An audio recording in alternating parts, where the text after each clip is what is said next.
ఇప్పుడు మనం మెయిన్ ఫ్యాబ్రిక్‌కి ఏ విధంగా అయితే చిన్న చిన్న ఫ్రిల్స్ పెట్టుకొని టాప్ పార్ట్‌కి అటాచ్ చేసుకున్నామో, సేమ్ అదే విధంగా లైనింగ్ ఫ్యాబ్రిక్‌ని కూడా తీసుకొని, లైనింగ్ ఫ్యాబ్రిక్‌కి చిన్న చిన్న ఫ్రిల్స్ పెట్టుకొని, మనం టాప్ పార్ట్‌కి రివర్స్‌లో లైనింగ్ ఫ్యాబ్రిక్‌ని పెట్టుకొని స్టిచ్ వేసుకోవాలి. ఈ విధంగా రివర్స్‌లో పెట్టుకొని మనం స్టిచ్ వేసుకోవటం వలన స్టిచెస్ అనేవి బయటకి కనిపించకుండా ఉంటాయి. అందువలన రివర్స్‌లో పెట్టుకొని స్టిచ్ వేసుకోవాలి.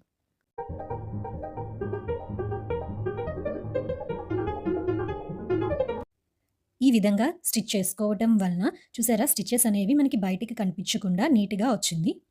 ఫ్రంట్ బాడీ పార్ట్‌కి ఏ విధంగా అయితే బాటమ్ పార్ట్‌ని స్టిచ్ చేసుకున్నామో, సేమ్ అదే విధంగా బ్యాక్ బాడీ పార్ట్‌కి కూడా మనం బాటమ్ పార్ట్‌ని స్టిచ్ చేసుకోవాలి.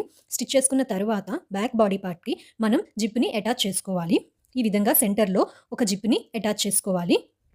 జిప్‌ని ఏ విధంగా అటాచ్ చేసుకోవాలో నేను లాస్ట్ వీడియోలో చూపించాను ఫ్రెండ్స్. దాని లింక్ నేను డిస్క్రిప్షన్ బాక్స్‌లో మెన్షన్ చేస్తున్నాను. ప్లీజ్ ఒకసారి చెక్ చేయండి.